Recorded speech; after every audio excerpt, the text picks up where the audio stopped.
Good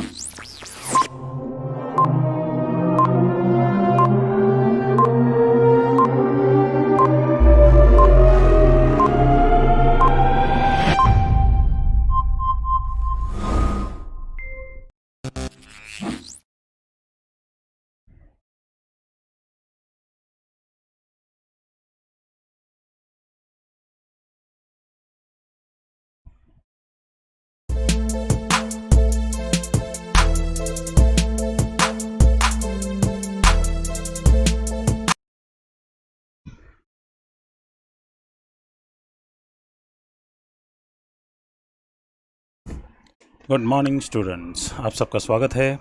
welcome to all students मेरे classroom में। मैं हूँ पीडी रामकृष्णा मस्ती की पाठशाला में। 2 दिन के गैप के बाद मैं आपके सामने आया हूँ। इसके लिए थोड़ा सा माफ़ी चाहता हूँ। सिस्टम अपग्रेड कर रहा था और उसकी वजह से नेटवर्क प्रॉब्लम होने के चलते मैं आपको ट्रांसमिशन नहीं दे पाया। आज भी मैं आपको वीडियो नहीं दे पा रहा हूँ, लेकिन जो है वॉइस ओवर पक्का दूंगा और ये जो लेक्चर है कंटिन्यू करेंगे। ठीक है, without my visuals you will be continue watching this video. Okay, let's begin. चलो आगे बढ़ते हैं हम लोग। ठीक है, this class we are conducting under the digital initiative of India. ठीक है, power to empower to reaching out student. आप तक पहुंचने के लिए हम लोग डिजिटल इंडिया का यूज़ कर रहे हैं और ई लर्निंग के माध्यम से। Okay, we are utilising the e learning power to empower to reach out student and empower you with education. This classes and this platform is free open for if you are from Kendriya Vidyalaya, okay, you can watch it. If you are from Navodaya Vidyalaya, then also you can watch it. If you are from NCS, then also you are free to watch it. If you are from Army Public School, then also you are free to watch it. Even then, if you are from any kind of private schools and if you are opting for CBSE syllabus, you are welcome here. Okay, this is a free to air platform. Okay, we are providing as much as possible educational videos to you. Okay, as per our capacity. This platform is exactly started by the student itself. Okay, this is a Masti Ki Pathshala. Okay, if you really feel it that the initiative is really worthwhile, then please like, share, subscribe and comment. Okay, if you wanted to give some kind of suggestions, please give us. Your suggestions are very much valuable for us. Okay, to provide you up-to-date knowledge and to solve your queries regarding your exams, regarding your syllabus, regarding your doubts related to your studies. Okay, especially social science and other subjects. Okay, as much as possible we wanted to provide you up-to-date service. Let's move on. आगे बढ़ते हैं. Today we are just going to look into the vanishing forest. What is a vanishing forest? Bharat के लुप्त होते हुए जंगलों की तरफ देखेंगे. ठीक है ना. वन संपत्ति पूरी लुप्त हो रही है, वैनिशिंग पूरी ख़त्म हो रही है. ठीक है, क्यों हो रही है, कैसे हो रही है, इसका रिपोर्टिंग कैसे करते हैं, कैसे मैपिंग करते हैं, भारत में एग्जैक्टली कितना ट्री कवर है, इसको देखने के लिए क्या सिस्टम है, कौन इसकी निगरानी करता है, इसके बारे में जानते हैं. Government of India created all India services known as a Indian forest service. Okay, जिसका selection union public service commission के एग्ज़ाम के द्वारा होता है. Okay, that Indian forest service is all India service looking after the forest reserve and maintenance of this forest. Okay, that is a all India service, gazetted level service है जो इसके तरफ देखती है. ठीक है, क्या वही चीज़ पूरे फॉरेस्ट का मेंटेनेंस करती है, कौन रिपोर्ट देता है, इसके बारे में पूरी तरीके से जानेंगे. आइए देखते हैं भारत के फॉरेस्ट की तरफ. ठीक है ना. Vanishing forest. Okay, the dimensions of the deforestations in India are staggering. Bharat में जो डिफॉरेस्टेशन हो रहा है ना, काफ़ी चौकन्ना कर देने वाला है. इसके पीछे 3 रीज़न है. There are the 3 main reason. What is the first reason? First reason is our ever increasing population. Population increase हो रहा है. Population, any population increase, population required what? Population required living spaces. Okay, now we have a very limited living spaces.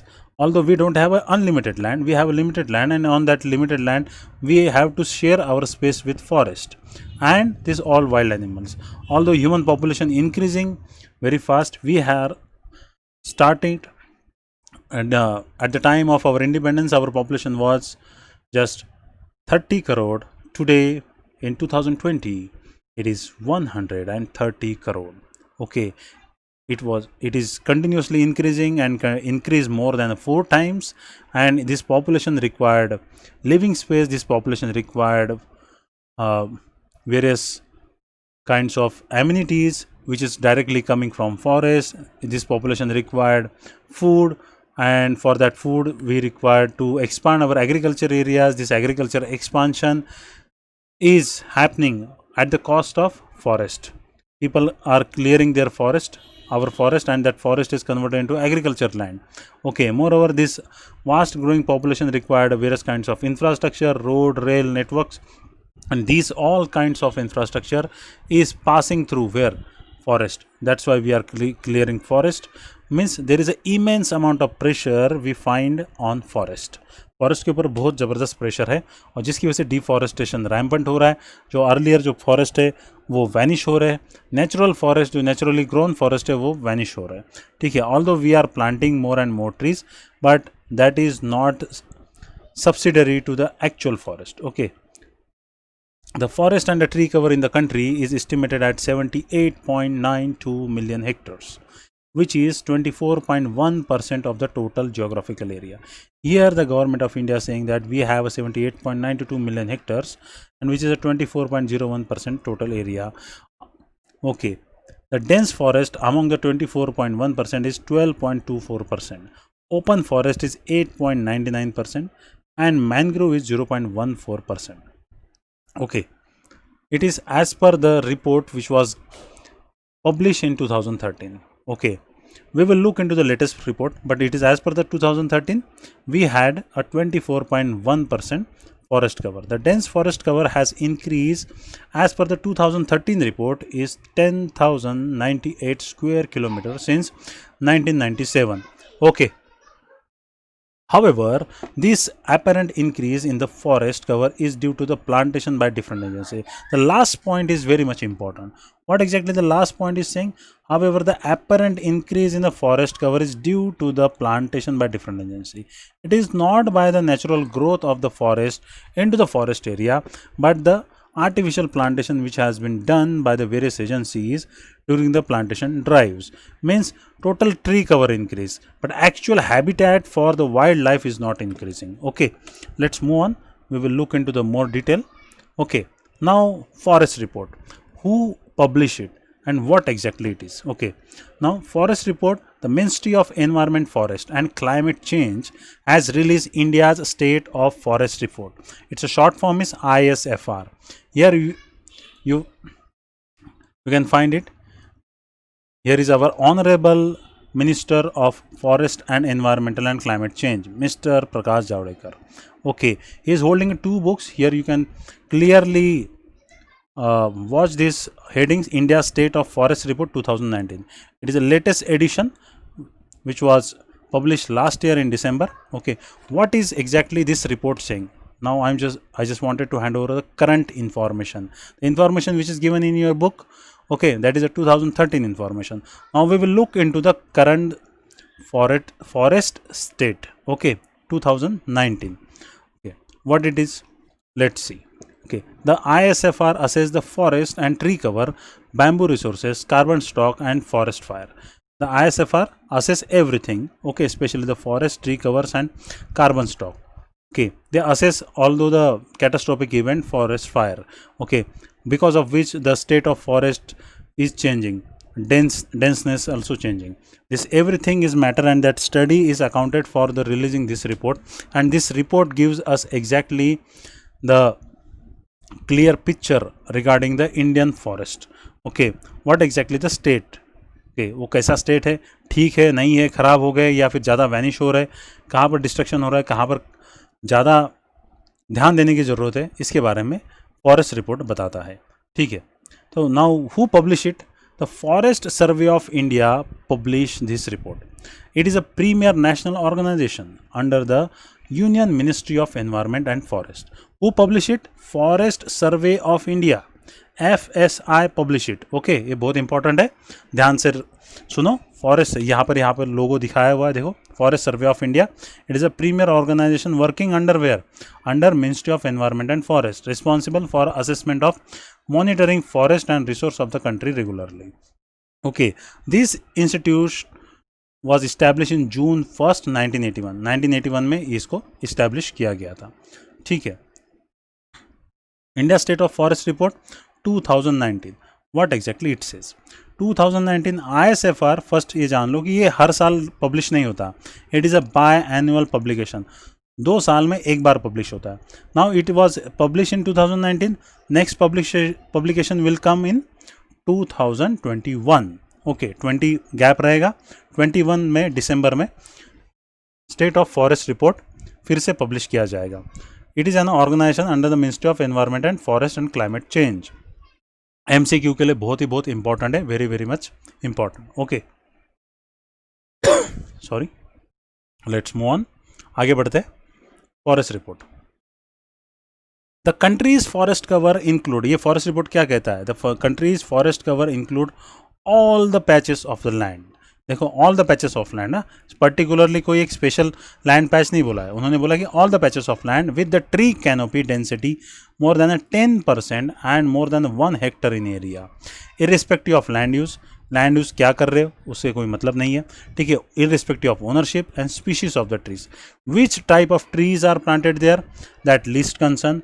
Okay, who owns that land, that is also least concern, and which kind of use this land is there, whether it is agriculture land or commercial forest or plantation land, or it is a gardening land, or it is a wasteland, fallow land. Irrespective of land use or whether it is a pasture, okay, it doesn't matter, but that will be counted if that land is completing or meeting the criteria of the tree canopy, which is supposed to be more than 10% and must be covering up to 1 hectare of area. Okay, this is one of the premier criteria for including any land into the forest cover. Okay, the total forest cover of this country as per the 2019 report is 7,12,249 square kilometer, which is 21.67%. In your book, it is given 24%. Now, it is a current status of 2019. What it shows, what it is saying, 21.67% of geographical area of this country. Okay, the top 5 states to have shown increase in forest cover. This report also says that there are certain trends we find where the forest cover increase. Now, which are those states? First is Karnataka, where we find 1025 square kilometer increase. Second is Andhra Pradesh, where 990 square kilometer area under the forest increase. Kerala, which is coming under 823 square kilometer, which is also increase. Then coming Jammu and Kashmir, 370 square kilometer, and then Himachal Pradesh. Okay, these are the 5 states where we find a new trend where the increase in forest cover. Okay, especially actual forest is not increasing, but the plantation forest is increasing. Where now agroforestry is a new trend started, that is another plantation system where people planting big trees on their fields. Okay, and that is also counted under the forest report. Okay, let's move on. Now we will deal with the forest cover. As per this report, the forest cover, okay, area wise, Madhya Pradesh is a number 1. As per the forest cover, area wise, Madhya Pradesh is number 1. Arunachal Pradesh is a number 2nd. Chhattisgarh is 3rd. Orissa is 4th, and Maharashtra is 5th. Okay, very much important. As per the forest cover area wise, Madhya Pradesh stands 1st. Maharashtra stands 5th. Arunachal Pradesh 2nd. Chhattisgarh is 3rd. Odisha is 4th, and Maharashtra is 5th. Forest cover percentage wise, okay, as much how much land they have, and among that land how much under the real forest. This is very separate criteria, where we find Mizoram is a number 1, where 85.4% of the total land which is there in Mizoram, among that 85.4% is forest cover. Okay, secondary coming to the Arunachal Pradesh, where we find a 79.63% is under the forest cover. Okay, Meghalaya 76.33%. Okay, these 2 criteria are very much important. Please make a note of it. Okay, let's move on. What exactly this forest cover also saying? There is a trend which is coming into recent days, decline in the forest cover in northeastern region. Northeastern region, where we find a very much deeply cover and dense forest we find, where we find a decline in a forest cover. Okay, currently this is very matter of concern, where exactly the pristine forest are declining. Okay, total forest cover in the northeastern region is 1,70,541 square kilometer, which is 65.05% of its geographical area. Total northeastern, 7 states are there. Among that 7 states, 1,70,541 square kilometer is there. Okay, there has been a decrease of a forest cover exactly 765 square kilometer. How much forest is decreased? 765 square kilometer. That is 0.4% in this region. Except 2 states, Assam and Tripura. Okay, except these 2 states, other states finding this trend, they are experiencing this trend that decreasing of forest cover. Okay, this is a matter of concern. Okay, ये अलग trend है जो pristine forest में deforestation हो रहा है, जिसकी वजह से ये फॉरेस्ट कवर जो है कम हो रहा है. ठीक है, आगे बढ़ते. This forest report also says that there is a certain areas where we find increase in tree cover, not in the forest cover but increase in tree cover. Okay, tree cover में increase है specially because of the plantation. Okay, which are those? Let's see. Tree cover comprises of the tree patches of sizes less than 1 hectare. Less than 1 hectare. Tree cover किसको बोलते हैं? A patches of land which is less than 1 hectare occurring outside the recorded forest area. Outside the recorded forest area. जो recorded forest area उससे अलग ऐसे कोई जगह है जो 1 हेक्टर से कम है, ठीक है ना, ऐसा land area which is covered under the trees. Okay, also known as a tree cover. Okay, the tree cover of the country is estimated. The tree cover of the country is estimated as 95,027 square kilometer, which is a 2.89% of geographical area. Maharashtra has had the highest increase in the tree cover, and a large part of that is due to the horticulture. This is very much important. The recent tree cover increase in throughout the country, not in the Maharashtra, but throughout the country, we find it is because of the horticulture. Farmers are shifting from the regular farming to the horticulture. Okay, horticulture, and they are shifting towards the exotic plants and other plantation system, which increase the total tree cover. Okay, let's move on. Mangrove cover in the country has increased by the 54 square kilometer, that is 1.10% as compared to the previous assessment. What is exactly this report is saying? As per the report, mangrove also increase. Okay, dependence of a fuel wood on a forest is the highest in the state of Maharashtra. Maharashtra is the state where the more and more people are depend on forest wood for the fuel purpose. Okay, जो daily cooking fuel होता है उसके लिए जो है forest would के ऊपर वो डिपेंड है. ओके, फॉरेस्ट वुड पे डिपेंड है तो more and more deforestation will occur only because to meet the daily fuel requirement, whereas the fodder, small timber and bamboo dependence is highest in Madhya Pradesh. Fodder के ऊपर dependence and timber की dependence कहाँ पर है? मध्य प्रदेश में सबसे ज़्यादा है. तो महाराष्ट्र के जो लोग हैं वो सबसे ज़्यादा फॉरेस्ट से आने वाले फ्यूल के ऊपर डिपेंड है. ठीक है, let's move ahead. India's forest are under severe pressure now because of this fuel requirement and because of more and more people still depend on a forest. That's why there is a growing pressure. As a population increase, demand is also going to increase. Because of that, forest feeling a very severe pressure. For what purpose? To provide a fuel, to provide fodder to whom? Fodder to animals, grazing grounds, timber to industries. Okay, non-wood forest product from ever growing population. Okay, our population continuously growing. Okay, even we have to meet the livestock requirement and industry, and that everything catering means demand is more, supply is less. The forest regrowth timing is less than the demand. People demanding more and more.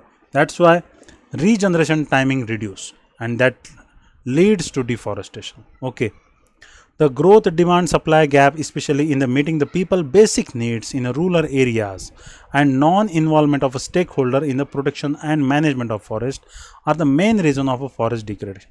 Very important. ये आपके लिए बहुत important है. The reason behind the degradation of forest, especially meeting the people's basic needs in a rural area. Secondary, when the forest official and the government of India wanted to save this forest and wildlife, they are not involving especially the communities, those who are directly depend on forest से जो direct dependency है उन लोगों को ये लोग जो है इन्वॉल्व नहीं कर रहे फॉरेस्ट मैनेजमेंट में. That is a basic thing. Forest Indian forest service people also directly implementing all the forest laws, but they are not involving the stakeholder. इससे रिएक्शनरी क्या हो रहा है, ज़्यादा डिफॉरेस्टेशन हो रहा है, पीपल रिएक्शन में ज़्यादा गलत काम कर रहे हैं. ठीक है, तो we have to involve this people community, those who are directly depend on the forest.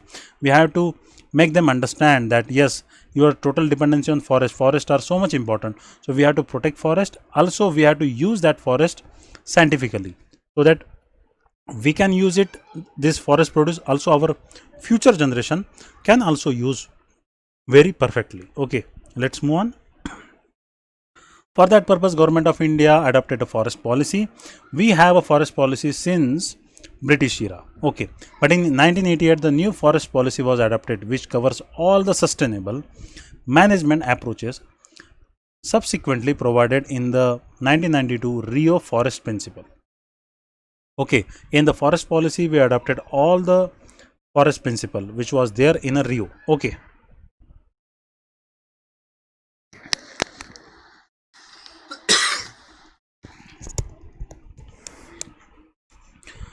The Rio forest principle, what are those, वो क्या है देखते हैं अभी. ठीक है ना. The maintenance of environmental stability and restoration of ecological balance, soil and water conservation. That is the first principle. The conservation of natural heritage and genetic resources. Conservation of natural heritage and genetic resources. Genetic resources, that is a fauna and flora. Okay.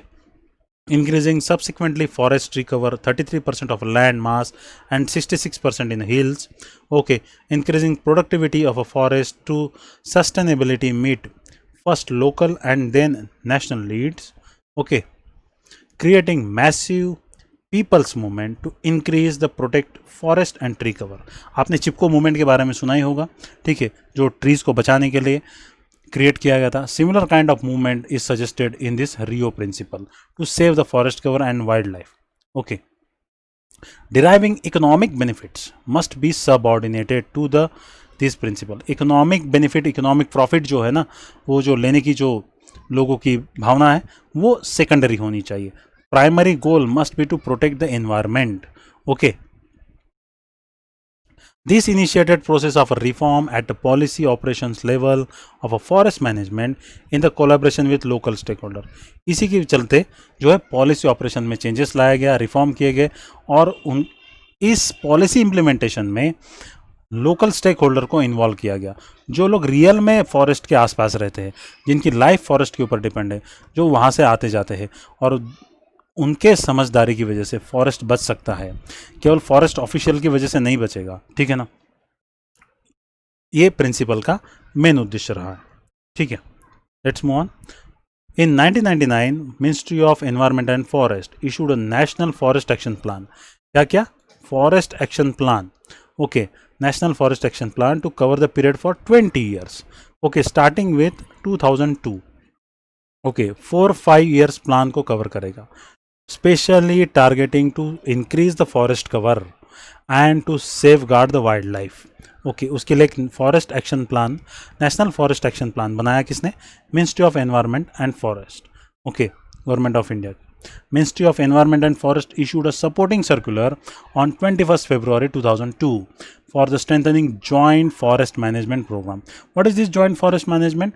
देखो, जो रियो principal में जो बताया था पहले कि आपको stake holder को इन्वॉल्व करना है, यही है जॉइंट फॉरेस्ट मैनेजमेंट. कि फॉरेस्ट ऑफिशियल जिनके पास साइंटिफिक बेस है, जिनको पता है कि किस तरीके से फॉरेस्ट में मैनेजमेंट करना है, ठीक है, वो रियल यूजर्स जो है, फॉरेस्ट के जो आदिवासी लोग रह रहे हैं, या फिर फॉरेस्ट के पेरीफेरी में जो विलेजेस है, सिटीज़ है, गाँव है, ठीक है, उन सभी लोगों को इसमें इन्वॉल्व किया हुआ है, जो रियल इससे इंटरेक्ट करते हैं फॉरेस्ट से, या फिर फॉरेस्ट प्रोड्यूस को जो एक्सट्रैक्ट करते हैं. स्टेक होल्डर को इन्वॉल्व किया करने का जो प्रोग्राम है, और उनके सहायता से फॉरेस्ट को बचाने की जो पॉलिसी है, that is known as a joint forest management programme. ठीक है, फॉरेस्ट पॉलिसी. तो providing a legal status to the registration of joint forest forest management committee, ठीक है। Woman should consist of 50% of a membership of a general body and at least 33% of executive committee in joint forest management. Womens को क्यों leadership दिया? क्योंकि देखो गांव में जो है फ्यूल वुड लाने का काम कौन करते हैं? वुमेंस लाते हैं। जाते कहाँ पर? जंगल में जाते, वहाँ से लकड़ियाँ तोड़ते, लेके आते, और डेली का अपना जो खाना बनाने का काम है वो जो है फॉरेस्ट से लाई हुई लकड़ियों पर काम करते हैं। तो इनका फॉरेस्ट में इंटरेक्शन बहुत ज़्यादा है, ठीक है। And womens are more wise to take decisions, okay. तो इसके चलते वो जो रियल सिचुएशन फैमिली को उनको संभालना है, प्लस बाहर की जो प्रेशराइज सिचुएशन है, जो जंगल को डील करना है, वो वुमेन्स बहुत ज़्यादा करते हैं। इसलिए वुमेन्स का इन्वॉल्वमेंट यहाँ पर पार्टिसिपेशन में लिया गया है, ठीक है। जॉइंट फॉरेस्ट मैनेजमेंट में कवर गुड फॉरेस्ट एरिया, जिसकी वजह से फॉरेस्ट कवर और ज़्यादा बढ़ेगा और फॉरेस्ट प्रोटेक्शन अच्छे से हो सके।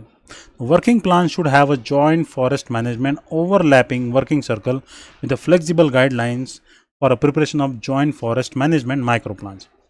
बड़े प्लान बनाए जाएंगे, लोगों को इन्वॉल्व किया जाएगा, और उसके साथ जो है छोटे छोटे माइक्रो प्लान करेंगे।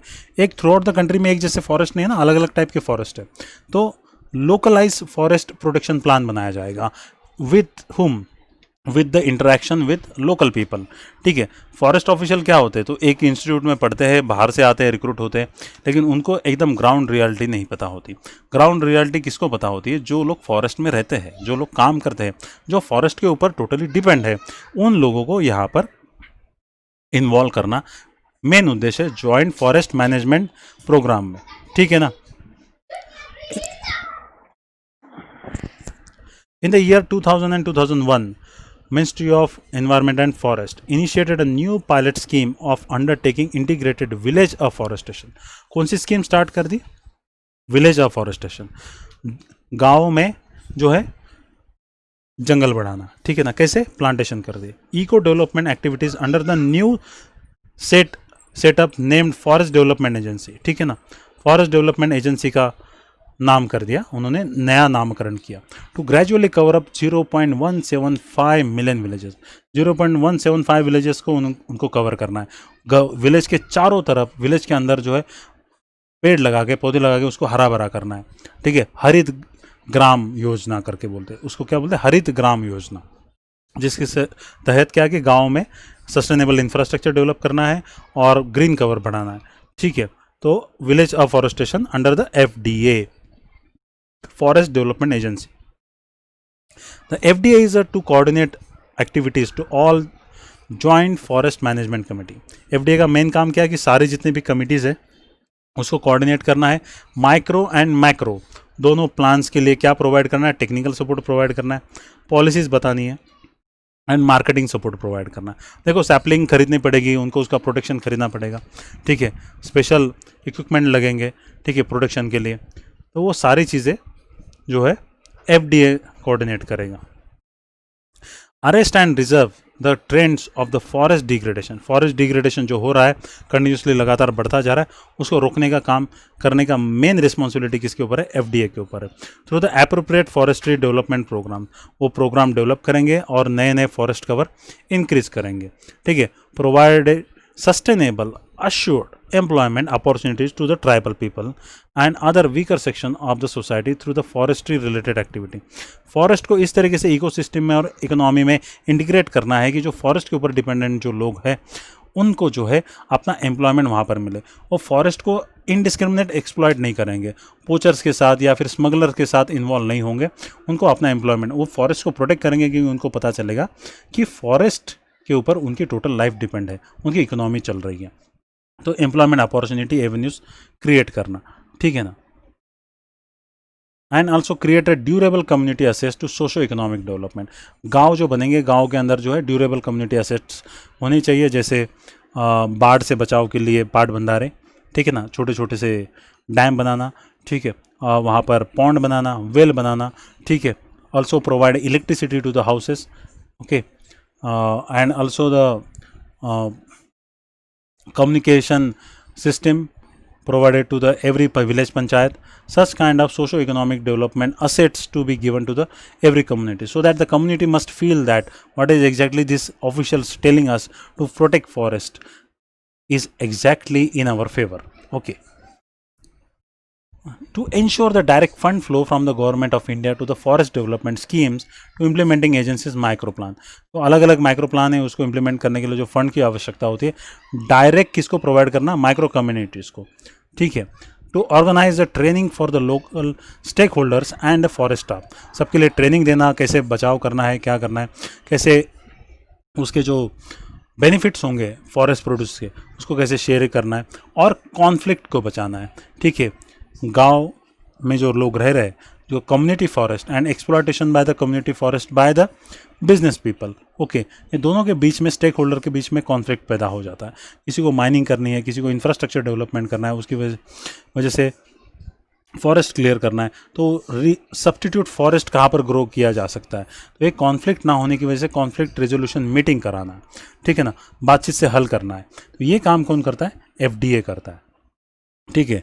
It is a major policy reform for the gradually ensuring full financial and administrative empowerment of the local joint forest management committees for managing their own natural resources. Okay, India is one of the very few countries in the world where the forest policy is operation since 1894. ब्रिटिशों के वक्त से हमारे पास forest policy है. British लोगों ने हमारे forest का बहुत अंधाधुंध तरीके से शोषण किया है, ठीक है ना. उन्होंने पूरा फॉरेस्ट का चेहरा मोहरा चेंज कर दिया, रैम्पंट किलिंग किया वाइल्ड लाइफ का, रैम्पंट एक्सिंग किया, बहुत सारे फॉरेस्ट को पूरी तरह से निस्नाबूद कर दिया, उसका टोटल डायमेंशन चेंज कर दिया, आर्टिफिशियल प्लांटेशन कर दिया. वो फॉरेस्ट पॉलिसी काफ़ी गंदी थी. That forest policy revive in 1952 and subsequently in 1988. Currently the same forest policy is under consideration to redraft in since 2018. Okay, तो रिविजन क्या क्या हुआ, कैसे हुआ, ये हम देखेंगे 1952 के पॉलिसी में. The National Forest Policy of 1952 recommended that the country should aim at the coverage of 1/3 of the total land area of forest, 60% in a hilly and 25% in a plain. 1952 की पॉलिसी का M क्या है कि पूरे India में जो total plain area है उसमें 25% एरिया फॉरेस्ट कवर होना चाहिए, हिल्स में कितना होना चाहिए, 60% होना चाहिए, ठीक है. It has suggested that the extension of a tree land on a river and canal banks, road, railways, culturable waste in such areas which are not suitable for cultivation. ऐसी सारी जगह पर आपको प्लांटेशन करना है, जैसे रिवर बैंक्स हो गए, कैनाल के दोनों तरफ हो गए, रोड के दोनों तरफ हो गए, या फिर रोड के डिवाइडर्स के ऊपर हो गए, रेलवेज के दोनों तरफ हो गए, कल्चरेबल वेस्ट लैंड हो गए और फैलो लैंड्स हो गए. ऐसी सारी ज़मीन जहाँ पर खेती नहीं हो सकती, वहाँ पर पॉसिबल सूटेबल ट्री स्पीशीज़ जो उस एरिया में सर्वाइव कर सकती है और अच्छे से ग्रो कर सकती है, उनको प्लांट करना है. ये कौन से पॉलिसी के तहत डिसाइड किया गया, 1952 के पॉलिसी के तहत, ठीक है. The national forest policy of 1952 classified the forest of the country into the following 4 categories. उन्होंने 4 कैटेगरीज में बांट दिया. फर्स्ट है प्रोटेक्टेड फॉरेस्ट, ऐसे फॉरेस्ट जो प्रोटेक्ट है, ओके, उनको प्रोटेक्ट करना बहुत जरूरी है. For what purpose, physical and climatic need. अगर वो फॉरेस्ट नष्ट हो गए तो उसका सीधा क्लाइमेटिक असर पड़ेगा, किसके ऊपर, पूरे इंडिया के ऊपर. क्लाइमेटिक हैम्पर हो जाएगा, क्लाइमेट चेंज असर होगा. तो ऐसे फॉरेस्ट को बचा के रखना बहुत जरूरी है. What is the second forest, that is a national forest to be utilise for the economic needs of the country. दूसरे फॉरेस्ट कौन से, नेशनल फॉरेस्ट है, जिनको हमें जो है इकोनॉमिक नीड्स के लिए यूटिलाइज करना है, जिनका जो है रीजनरेशन भी करना है, उसका प्रॉपर मैनेजमेंट भी करना है. एक तो प्रोटेक्टेड फॉरेस्ट है, उनको टच नहीं करना है. दूसरे फॉरेस्ट है, उनका हम यूटिलाइज करना है. What is the third forest, village forest, which can be meet the requirement specially domestic needs and fuel need requirements of village people. Okay, वो कम्युनिटी फॉरेस्ट में आते हैं. इस तरीके से फॉरेस्ट डिवाइडेड होने चाहिए. And the tree lands, tree lands क्या है, जहाँ पर 1 हेक्टर से कम एरिया में ट्रीज प्लांटेशन किए हुए. The policy envisages the annual organisation of Van Mahotsav organise करते हैं जून और जुलाई और अगस्त में करते हैं, ठीक है ना. एनवायरमेंटल, इंटरनेशनल एनवायरमेंटल डे भी होता है, ठीक है ना. तो उसके बाद फिर एक प्लांटेशन वीक भी आता है, जिसके तहत बहुत सारे रैम्पेंट प्लांटेशन होते हैं और हम ट्री कवर बढ़ाने की कोशिश करते हैं, ठीक है. 1952 के पॉलिसी के तहत ये मेजर्स लिए गए, ठीक है. National forest policy of 1952 less emphasises on following points. और भी कुछ पॉइंट्स है जिसके ऊपर ये मेन मुद्दे हाईलाइट करती है. क्या है, winning the tribal people by the persuasion of disease from the shifting cultivation. तो जो शिफ्टिंग कल्टिवेशन होता है जिसको झूम कल्चर बोलते हैं, क्या करते हैं फॉरेस्ट में, ट्राइब्स में एक उनका ट्रेडिशन है, वो फॉरेस्ट कवर को क्लियर करते हैं, वहाँ पर उसको जलाते हैं, फिर लैंड क्लियर करने के बाद वहाँ पर खेती करते हैं 2 और 3 ईयर्स। जैसे उसका प्रोडक्टिविटी कम हो जाता है वो शिफ्ट करते हैं दूसरे एरिया में, वहाँ पर भी सेम फॉरेस्ट को क्लियर करेंगे, फिर जलाएंगे, फिर वहाँ पे खेती करेंगे, फिर ऐसे करेंगे। तो शिफ्टिंग कल्टीवेशन जो होने की वजह से क्या किया, अभी पॉपुलेशन इंक्रीज़ हो गया तो ज़्यादा से ज़्यादा लोग शिफ्टिंग कल्टीवेशन में जा रहे हैं, जिसकी वजह से जो फॉरेस्ट क्लियरेंस एंड रीग्रोथ है इसके बीच का जो अंतर है बहुत कम हो गया है। तो 10 ईयर्स के बाद और 20 ईयर्स के बाद जो लैंड अंडर यूटिलाइजेशन आना चाहिए वो नहीं आ रहा है, वो जल्दी जल्दी होने की वजह से फॉरेस्ट ग्रो नहीं कर पा रहे। तो हमें उनको समझाना है कि ये शिफ्टिंग कल्टीवेशन अभी फ़िलहाल जो है यूज़ का नहीं है। ठीक है, providing fuel wood to rural areas, rural areas को जो टोटली डिपेंड है फॉरेस्ट से फ्यूल के लिए, उसके लिए हमें उनको क्लीन फ्यूल प्रोवाइड करना है। तो गवर्नमेंट ऑफ इंडिया का जो है Saubhagya Yojana, providing the free gas subsidies देना है और गैस प्रोवाइड करना है to the rural and BPL families and village families, वो एक अच्छी स्कीम है जिसके वजह से क्या है कि क्लीनर फ्यूल यूज़ करेंगे और वो वुड के ऊपर डिपेंड नहीं रहेंगे। वुड के ऊपर डिपेंड नहीं रहेंगे तो वुड कटिंग के लिए फॉरेस्ट में नहीं जाएंगे। ठीक है, implementation of forest laws more efficiently, forest law को बहुत अच्छी तरीके से इम्प्लीमेंट करना है। ठीक है, to provide adequate facilities for the management of the forest resources, अच्छी से फैसिलिटी प्रोवाइड करनी है। फॉरेस्ट में जो काम करेंगे लोग, जो मैनेजमेंट करेंगे, उनको इक्विपमेंट औजारों की ज़रूरत होगी, सेल्फ प्रोटेक्शन की और पोचर्स को भगाने की और उनको पकड़ने की, पेट्रोलिंग के लिए व्हीकल की ज़रूरत होगी, वो सारे चीज़ प्रोवाइड करनी है। To control grazing cattle sheep goats and in forest area, forest area में ज़्यादा ग्रेजिंग नहीं होने देना है ताकि जो सैपलिंग बढ़ सके। ठीक है, to improve the availability of timber wood for industrial purpose, forest का इस तरीके से मैनेजमेंट करना है कि जो प्रीशियस जो ट्रीज़ है, स्पीशीज़ है, उनका अगर रीग्रोथ हो और कंटिन्यूसली इंडस्ट्रियल डिमांड हम लोग मीट कर पाए without hampering and without decreasing the forest cover. Okay, to increase the area under the social forestry, social forestry जैसे विलेज फॉरेस्ट है, कम्युनिटी फॉरेस्ट है, उसके अंडर जो एरियाज़ है उसको हमें इंक्रीज करना है, लोगों को प्रोत्साहन करना है कि ज़्यादा से ज़्यादा ट्री कवर बढ़ा है वो प्लांटेशन करे, और केवल प्लांटेशन करना ही ये मेन उद्देश्य नहीं है। Our main aim is to grow the tree, grow any single plant और sapling to their actual height. Okay, to promote research in forestry, forestry के अंदर रिसर्च भी हमें प्रमोट करना है। ये मेन एम्फोसाइज किसका था, 1952 के नेशनल फॉरेस्ट पॉलिसी का। After that in 1988 the policy revise. Okay, 1988 में जो पॉलिसी रिवाइज हुई वो किस तरीके से और क्या क्या मुद्दे लेकर आई देखते हैं। ठीक है, what is the first point, maintenance of environmental stability through the preservation restoration of the ecological balance, preservation and restoration of ecological balance करना फर्स्ट पॉइंट है। Okay, 1988 policy emphasizes mainly on preservation and restoration of ecological balance, conservation of a forest as a national heritage with vast varieties of flora and fauna, forest को conserve करना है। ठीक है, और control of a soil erosion and denudation in catchment areas of rivers, lakes and reservoir, control करना है, soil erosion को control करना है। ठीक है ना, कैसे करना है, क्योंकि फॉरेस्ट कवर को बढ़ाने की वजह से फॉरेस्ट क्या करता है, trees holding soil, trees soil को होल्ड करके रखती है जिससे सॉइल इरोजन नहीं होता है। ठीक है ना, check on extension of sand dunes in a desert, desertification को रोकना है। अगर फॉरेस्ट हट जाएंगे तो वहाँ पे क्या हो जाएगा, ज़मीन बंजर हो जाएगी, बंजर होने के बाद क्या होता है, धीरे धीरे वहाँ पर डेजर्ट हो जाता है। तो we have to stop that desertification along the especially the Rajasthan area and sea coast.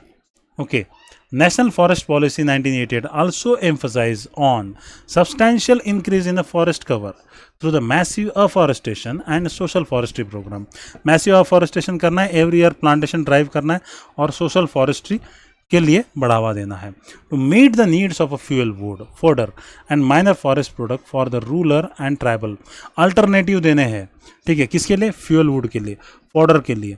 ठीक है, फोडर के लिए उन्होंने NB9 एंड NB12 एक जो कमर्शियल ग्रास की सीड्स को डेवलप किया है जो कि फोडर के लिए जो फार्मर्स है अपने कैटल को लेकर फॉरेस्ट में जाने की ज़रूरत नहीं, वो जो फॉडर है अपने ही जो लैंड एरिया है या फिर जो फार्म है उसके ऊपर उगा सकते हैं, ठीक है ना. They can grow that NB9 and NB11 and 12 seeds of grass, okay, throughout the year. Minor forest produce product for the rural and tribal people, and the tribal peoples are allowed to collect non-timber forest products so that they can have attachment with that forest. That forest is providing them some economical support, and they will help to safeguard this forest. Okay, augment the productivity of the forest to meet the national need. Productivity कैसे augment करेंगे? हमें identify करना है कौन से areas है जिसको हम रीग्रोथ कर सकते हैं. रीग्रोथ के लिए उसको मार्किंग करना है, प्रोटेक्ट करना है, ठीक है, मैनेजमेंट करना है प्रॉपरली. कि एक बार जहाँ से हमने ट्री कवर हटाया हुआ है, इंडस्ट्रियल यूज़ के लिए लिया हुआ है, वहाँ पर जो है पर्टिकुलर टाइम के बाद फिर से ट्रीज़ की ग्रोथ होनी चाहिए. स्पेशल सैपलिंग करना है, उनको अच्छे से देखना है, प्लांटेशन करना है, ठीक है. That we have to cater properly. इसी तरीके से प्रोडक्टिविटी हम लोग आर्गूमेंट कर सकते हैं. Encouragement of efficient utilisation of forest produce and optimum substitution of food.